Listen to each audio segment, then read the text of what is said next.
Hi all, welcome back to my channel. ഇന്ത്യയിൽ ഒരു BCom കഴിഞ്ഞ ഒരു കുട്ടി ഒരു ഫ്രഷറായിട്ട് ജോയിൻ ചെയ്യണം അക്കൗണ്ടൻ്റ് ആയിട്ട്. അപ്പോൾ നമുക്ക് എത്ര സാലറി എക്സ്പെക്ട് ചെയ്യാം? ഒരു 10,000 to 20,000 മന്ത്ലി. ഇനി അതേ സമയത്ത് ഒരു 5 വർഷമൊക്കെ എക്സ്പീരിയൻസ് ആയിട്ടുണ്ടെങ്കിൽ ഒരു 50,000 വരെ എക്സ്പെക്ട് ചെയ്യാം. കുറച്ചുകൂടി സീനിയർ ആയിട്ടുള്ള പൊസിഷനിൽ എത്തുമ്പോൾ നമുക്ക് ഒരു മന്ത്ലി ഒരു 1 lakh വരെ കിട്ടും.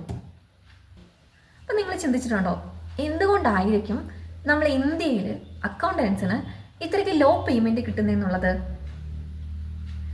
യൂറോപ്പിലും യു എയിലൊക്കെ കമ്പയർ ചെയ്യുന്ന ടൈമിൽ അവിടെ അക്കൗണ്ടൻസിന് കൊടുക്കുന്നത് $3 to 1 lakh ആണ്. അതായത് ഇന്ത്യയിൽ 40 to 80 ലക്ഷം എന്ന് പറയാം നമുക്ക്. അതേപോലെ തന്നെയാണ് യു എയിലാണെങ്കിലും ഒരു എൻട്രി ലെവൽ അക്കൗണ്ടൻറ്റിന് മിനിമം 1 lakh എങ്കിലും പേയ്മെൻറ്റ് കിട്ടുന്നുണ്ട്. പക്ഷെ ഇന്ത്യയിലേക്ക് വരുന്ന സമയത്ത് നമ്മളിപ്പോഴും 10,000 രൂപയിലോ 20,000 രൂപയിലൊക്കെ തന്നെയാണ് ഇരിക്കുന്നത്. ഇതിൻ്റെ റീസൺസ് ആണ് നമ്മൾ ഇന്ന് അനലൈസ് ചെയ്യാനായിട്ട് പോകുന്നത്. ഇതിൻ്റെ ഫസ്റ്റ് റീസൺ ആണ് ഡിമാൻഡിൻ്റെയും സപ്ലൈൻ്റെയും ഇഷ്യൂ. നമ്മൾ പണ്ട് ഇക്കണോമിക്സിലൊക്കെ പഠിച്ചിട്ടില്ലേ, സപ്ലൈ കൂടുന്ന സമയത്ത് ഡിമാൻഡ് കുറയും. അത് തന്നെയാണ് ഇവിടെ സംഭവിക്കുന്നത്. ഇന്ത്യയിൽ ഒരു വർഷം ലക്ഷക്കണക്കിന് കുട്ടികളാണ് ബികോം അല്ലെങ്കിൽ എംകോം പോലുള്ള കോഴ്സ് കഴിഞ്ഞിറങ്ങുന്നത്. അവരിൽ പലരും ട്രൈ ചെയ്യുന്നുണ്ടാവുക അക്കൗണ്ടൻ്റ് ആയിട്ട് ഒരു ജോലി കിട്ടണം എന്നുള്ളതായിരിക്കും. അപ്പോൾ സംഭവിക്കുന്നത് എന്താണ്? കുറേയധികം ആളുകൾ വരുന്നുണ്ട്, പക്ഷേ ക്വാളിറ്റി ആയിട്ടുള്ള ജോബ്സ് കുറവാണ്. അതിൻ്റെ റിസൾട്ടാണ് ഉള്ള ആളുകളുടെ സാലറി കുറയുക എന്നുള്ളത്. ക്വാളിറ്റി പൊസിഷനും വളരെ ലിമിറ്റഡ് ആണ്. ഇപ്പം നമ്മൾ ബിഗ് 4 കമ്പനീസ് ഒക്കെ എടുക്കുകയാണ്, KPMG പോലുള്ള കമ്പനീസ് ഒക്കെ എടുക്കുന്ന സമയത്ത് അവിടെയുള്ള പൊസിഷൻസും വളരെ ലിമിറ്റഡ് ആണ്. സ്മോൾ മീഡിയം എൻ്റർപ്രൈസിലേക്കൊക്കെ വരുന്ന സമയത്ത് അവർ പ്രോപ്പറായിട്ടൊരു സാലറി സ്ട്രക്ചർ ഫോളോ ചെയ്യുന്നില്ല എന്ന് നമുക്ക് പറയാം. കാരണം അവർ ചിന്തിക്കുന്നത് കുറഞ്ഞ പൈസയ്ക്ക് ആരെ കിട്ടും, അതാണ് അവരുടെ ഒരു ചിന്ത. അതുകൊണ്ട് തന്നെ നമ്മുടെ ആ സാലറി പ്രോപ്പറായിട്ട് അവിടെ സ്ട്രക്ചർ ചെയ്യുന്നില്ല. ഒരു അക്കൗണ്ടന്റിനെ പറ്റി പറയുകയാണെങ്കിൽ അവിടെ ഒരു പ്രാക്ടിക്കൽ നോളജിൻ്റെ മിസ്സിംഗ് ഉണ്ടെന്ന് പറയാൻ പറ്റും. നമ്മൾ കോളേജിലൊക്കെ പഠിക്കുന്ന എന്താണ്? തിയറി മാത്രമാണ്. പ്രോബ്ലം നമ്മൾ ചെയ്യുന്നുണ്ട് എങ്കിലും നമ്മളൊരു പ്രാക്ടിക്കൽ ആയിട്ടുള്ളൊരു കാര്യം നമ്മളവിടെ പഠിക്കുന്നില്ല. ഇന്നത്തെ റിയൽ വേൾഡിൽ ആവശ്യമുള്ളത് അഡ്വാൻസ്ഡ് എക്സലും SAP, Zoho Books, QuickBooks പോലെയുള്ള അക്കൗണ്ടിങ് ടൂൾസിൻ്റെ ആപ്ലിക്കേഷനൊക്കെയാണ്. അതുപോലെ അവിടെ മോഡേൺ ടെക്നോളജീൻ്റെ ഒരു ഗ്യാപ്പും കൂടി നമുക്ക് കാണാനായിട്ട് പറ്റും. Digital accounting tools, business analytics, artificial intelligence, mission learning, ഇതെല്ലാം ഇന്നത്തെ ഇൻഡസ്ട്രിയിൽ സർവൈവ് ചെയ്യാൻ മാൻഡേറ്ററി ആണ്. നമ്മുടെ എഡ്യൂക്കേഷൻ സിസ്റ്റത്തിൽ ഇതൊന്നും കവർ ചെയ്യുന്നില്ല.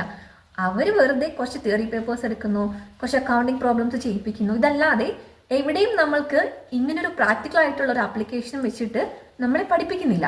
ഇന്ത്യയിൽ 99% ബിസിനസ്സും MSME എന്നുള്ള കാറ്റഗറിയിൽ പെട്ടതാണ്. Small and medium scale enterprises ആണ് ഇതിലെല്ലാം വരുന്നുണ്ടാവുക. ഈ ഒരു സ്മോൾ ബിസിനസ്സിന് ഒരിക്കലും ഹൈ സാലറി ഓഫർ ചെയ്യാനുള്ള കപ്പാസിറ്റി ഉണ്ടാവില്ല. അതൊരു ഫാക്റ്റാണ്. അവരുടെ പ്രോഫിറ്റ് മാർജിൻ എപ്പോഴും വളരെ ലോ ആയിരിക്കും. അതുകൊണ്ട് തന്നെ നാച്ചുറലായിട്ടും അവരൊരു അക്കൗണ്ടന്റിന് വേണ്ടിയിട്ട് കോസ്റ്റ് അലോക്കേറ്റ് ചെയ്യുമ്പോൾ അവരുടെ ബഡ്ജറ്റ് എന്ന് പറയുന്നത് അത്രയും ലോ ആയിരിക്കും. ഇന്ന് ആർട്ടിഫിഷ്യൽ ഇൻ്റലിജൻസും മെഷീൻ ലേണിംഗും ഒക്കെ ഉണ്ടെങ്കിലും പല കമ്പനീസും മാനുവലായിട്ടാണ് പല വർക്കും ചെയ്യുന്നത്. അതുകൊണ്ട് തന്നെ ഓട്ടോമേഷൻസ് ഒന്നും അഡാപ്റ്റ് ചെയ്യാത്തതുകൊണ്ട് തന്നെ നമ്മുടെ അക്കൗണ്ടൻസിൻ്റെ വാല്യൂം അവിടെ വളരെയധികം കുറയുന്നുണ്ട്. ഇനി അടുത്തത്, നമുക്കൊരു ജോലി കിട്ടിയെന്ന് വിചാരിക്കാം. അപ്പം നമ്മൾ ചിന്തിക്കുന്നത് എന്തായിരിക്കും? ജോലിയൊക്കെ കിട്ടി, ഞാൻ സെറ്റിലായി, ഇനി ഞാൻ എന്തിനാ പഠിക്കുന്നത്? ആ ഒരു മെൻറ്റാലിറ്റിയാണ് നമ്മൾ മാറ്റേണ്ടത്. കണ്ടിന്യൂസ് ആയിട്ട് നമ്മൾ ലേൺ ചെയ്യണം. ഇൻഡസ്ട്രിയിൽ വരുന്ന പുതിയ ട്രെൻഡ്സും ഒക്കെ നമ്മൾ പഠിച്ചാൽ മാത്രമേ നമ്മുടെ കരിയറിലൊരു ഗ്രോത്ത് നമുക്ക് എപ്പോഴും അച്ചീവ് ചെയ്യാനായിട്ട് പറ്റുള്ളൂ. എപ്പോഴും ആ പഴയ മെത്തേഡിൽ തന്നെ സ്റ്റക്കായിട്ട് അത് തന്നെ ഫോളോ ചെയ്ത് നിൽക്കുവാണെങ്കിൽ പുതിയ ടെക്നോളജീസ് പഠിച്ചവരെയായിരിക്കും എപ്പോഴും എല്ലാവരും പ്രിഫർ ചെയ്യുന്നുണ്ടാവുക. അതുകൊണ്ട് തന്നെ നമ്മൾ കണ്ടിന്യൂസ് ആയിട്ട് ലേൺ ചെയ്യണം, പുതിയ പുതിയ കാര്യങ്ങൾ പഠിക്കണം, അത് പ്രാക്ടിക്കലായിട്ട് അപ്ലൈ ചെയ്യണം. ഈ കാര്യങ്ങളൊക്കെ നമ്മളാണെങ്കിലും ശ്രദ്ധിക്കണം. നമ്മുടെ കരിയർ ഓപ്പർച്യൂണിറ്റീനെ ലിമിറ്റ് ചെയ്യുന്നത് ഒരു പരിധിവരെ നമ്മുടെ പൂർ നെറ്റ്വർക്കിംഗ് ആയിരിക്കാം. നെറ്റ്വർക്കിംഗ് ഉദ്ദേശിക്കുന്നത് നമ്മളെപ്പോഴും ഇൻഡസ്ട്രിയിലുള്ള ആളുകളുമായിട്ട് കണക്റ്റഡ് ആയിരിക്കണം. ഇന്നത്തെ കാലത്ത് നമുക്ക് ലിങ്ക്ഡിൻ പോലുള്ള പ്രൊഫൈലിലേക്ക് അക്കൗണ്ട് ഓപ്പൺ ചെയ്തിട്ട് നമ്മുടെ സെയിം പ്രൊഫഷണൽ ആളുകളുമായിട്ട് നമുക്ക് കണക്ട് ചെയ്യാനായിട്ട് പറ്റും. നമുക്ക് അവരുമായിട്ട് നോളജ് ഷെയർ ചെയ്യാനും നമുക്ക് അതിൽ നിന്ന് നോളജ് കളക്ട് ചെയ്യാനും ഇങ്ങനെ ഡിഫറെൻറ്റ് ഓപ്പർച്യൂണിറ്റീസ് ഇന്നുണ്ട്. നമ്മൾ നമ്മുടെ നെറ്റ്വർക്കിംഗ് ഒന്നും സ്ട്രോങ് ആക്കിയിട്ടില്ല എന്നുണ്ടെങ്കിൽ അത് നമ്മുടെ കരിയർ ഗ്രോത്തിനെ ലിമിറ്റ് ചെയ്യുന്ന ഒരു ഫാക്ടറാണ്. ബിസിനസ് കമ്മ്യൂണിറ്റിൻ്റെ ഒരു മൈൻഡ് സെറ്റ് നോക്കുകയാണെങ്കിൽ അവർ നമ്മുടെ അക്കൗണ്ടിങ് പ്രൊഫഷനെ ജസ്റ്റ് ഒരു കോസ്റ്റ് സെൻറ്റർ മാത്രമായിട്ടാണ് കാണുന്നത്. അതായത് ഇതിൽ നിന്നും ഒരു റവന്യൂ ജനറേറ്റ് ചെയ്യുന്നില്ല എന്നുള്ളതാണ് പല ബിസിനസ് ഓണേഴ്സിൻ്റെ ഒരു മെൻറ്റാലിറ്റി എന്ന് പറയുന്നത്. അതുകൊണ്ട് തന്നെ അവർ ഈ അക്കൗണ്ടൻസിന് വേണ്ടി മാറ്റിവെക്കുന്ന കോസ്റ്റും അത്രത്തോളേ ഉണ്ടാവത്തുള്ളൂ. പിന്നെ നമ്മുടെ ഇൻഡസ്ട്രീൻ്റെ ഒരു പ്രത്യേകതയാണ് ബാർഗെയിനിങ് കൾച്ചർ എന്ന് പറയുന്നത്.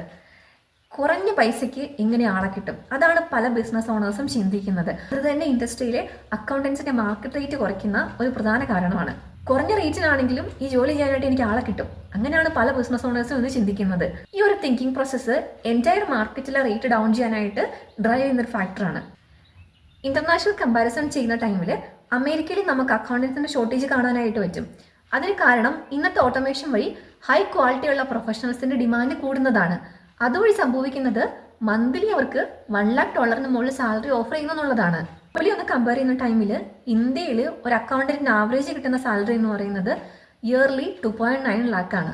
ഈവൻ ബിഗ് 4 കമ്പനീസിലാണെങ്കിലും അത് ഇയർലി ഒരു 7 to 11 lakh മാത്രമേ ഇവർ ഓഫർ ചെയ്യുന്നുള്ളൂ. നമ്മൾ വേൾഡ് വൈഡ് കമ്പയർ ചെയ്യുന്ന ടൈമിൽ എത്രത്തോളം പുറകിലാണെന്ന് നമുക്ക് ഇതുവഴി മനസ്സിലാക്കാനായിട്ട് പറ്റും. ഇവിടെ നമുക്കൊരു റീജിയണൽ വേരിയേഷൻ കാണാനായിട്ട് പറ്റും. മുംബൈ, ബാംഗ്ലൂർ പോലുള്ള സിറ്റീസിലൊക്കെ സാലറി കുറച്ചുകൂടി സ്ലൈറ്റ്ലി ബെറ്റർ ആണെന്ന് നമുക്ക് പറയാം. പക്ഷേ ടയർ 2, ടയർ 3ലേക്കൊക്കെ വരുന്ന സമയത്ത് അവിടെയുള്ള സാലറി കണ്ടീഷൻ എന്ന് പറയുന്നത് വളരെ ബാഡാണ്. ഇത്രയും നേരം നമ്മൾ റീസൺസ് അനലൈസ് ചെയ്യുമായിരുന്നു. സപ്ലൈ കൂടുന്നതും ക്വാളിറ്റി പൊസിഷൻസ് ഇല്ലാത്തതും നമ്മുടെ ഇക്കോണമിയുടെ ഒരു കണ്ടീഷനും ഒരു ബാർഗെയിനിങ് കൾച്ചറും ഒക്കെയാണ് നമ്മൾ ഇതിന് റീസൺ ആയിട്ട് കണ്ടത്. ഇനി നമുക്ക് ഇതെങ്ങനെ ഫിക്സ് ചെയ്യാമെന്ന് നോക്കാം. നമ്മൾ ആദ്യം ചെയ്യേണ്ടത് നമ്മുടെ പേഴ്സണൽ സ്കിൽസിനെ അപ്ഗ്രേഡ് ചെയ്യുക എന്നുള്ളതാണ്. Advanced Excel, data analytics, power BI, digital accounting tools ആയിട്ടുള്ള Zoho Books, SAP, QuickBooks, ഇങ്ങനെയുള്ള ടൂൾസ് എല്ലാം നമ്മൾ പഠിക്കുക. നമ്മുടെ പേഴ്സണൽ സ്കിൽസ് എല്ലാം നമ്മൾ അപ്ഗ്രേഡ് ചെയ്യുക. ഇത് സ്പെഷ്യലൈസേഷൻ ആണ്, അതാണ് ഏറ്റവും ഇമ്പോർട്ടൻറ്റ്.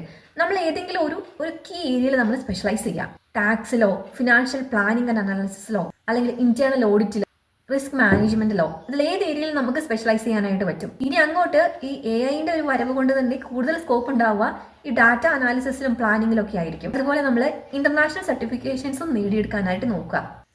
ഇതെല്ലാം നമ്മൾ നമ്മുടെ പേഴ്സണൽ ലെവലിൽ ചെയ്യേണ്ട കാര്യമാണ്.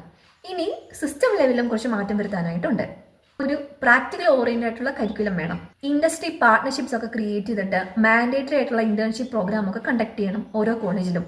അപ്പോഴാണ് ഓരോ സ്റ്റുഡൻസിനും പ്രാക്ടിക്കലായിട്ട് ഓരോ ഇൻഡസ്ട്രിയിൽ അല്ലെങ്കിൽ ഓരോ ബിസിനസ്സിൽ എന്ത് നടക്കുന്നു എന്ന് മനസ്സിലാക്കാനായിട്ട് പറ്റുള്ളൂ.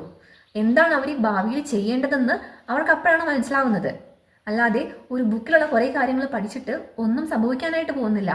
പിന്നീട് അവർ ഒരു ബികോം കഴിഞ്ഞിട്ട് ഒരു ബിസിനസ്സിലേക്ക് ചെല്ലുന്ന സമയത്ത് വണ്ടടിക്കുകയാണ് ചെയ്യുന്നത്, ഞാൻ ഇനി എന്ത് ചെയ്യണം എന്നുള്ള കാര്യത്തിൽ.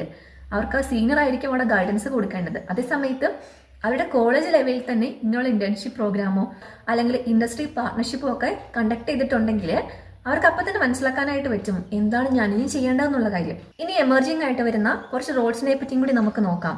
ഡാറ്റ അനലിസ്റ്റ് ഇൻ ഫിനാൻസ് ആണ്. നമ്മൾ കണ്ടിരുന്നു AI-ന്റെ വരവോടെ ഡാറ്റ എൻട്രി വർക്കെല്ലാം നമ്മുടെ അക്കൗണ്ടൻസിന്റെ കയ്യിൽ നിന്ന് പോയിട്ടുണ്ട്. അപ്പം നമ്മളിനി കൂടുതലായിട്ട് ഫോക്കസ് ചെയ്യേണ്ടത് ഡാറ്റ അനാലിസിസിലാണ്. സോ ഗൈസ്, ഇന്ത്യൻ അക്കൗണ്ടൻസിന് ലോ സാലറി കിട്ടുന്നത് ഒരു സിംഗിൾ റീസൺ കൊണ്ട് മാത്രമല്ല. സപ്ലൈ ആൻഡ് ഡിമാൻഡിന്റെ imbalance, skill gap, economic structure, ഇവയൊക്കെ ഒരു കമ്പൈൻഡ് എഫക്റ്റ് ആണ് ഇന്ത്യയിലുള്ള അക്കൗണ്ടൻസിന് കിട്ടുന്ന ലോ പേയ്മെന്റ് എന്ന് പറയുന്നത്. പക്ഷേ നമ്മൾ വറി ചെയ്യേണ്ട കാര്യമില്ല. സ്കിൽ ഡെവലപ്മെന്റും സ്പെഷ്യലൈസേഷനൊക്കെ ഉണ്ടായിട്ടുണ്ടെങ്കിൽ നമുക്ക് ഡെഫിനറ്റ്ലി നല്ലൊരു കരിയർ ബിൽഡ് ചെയ്തെടുക്കാനായിട്ട് കഴിയും.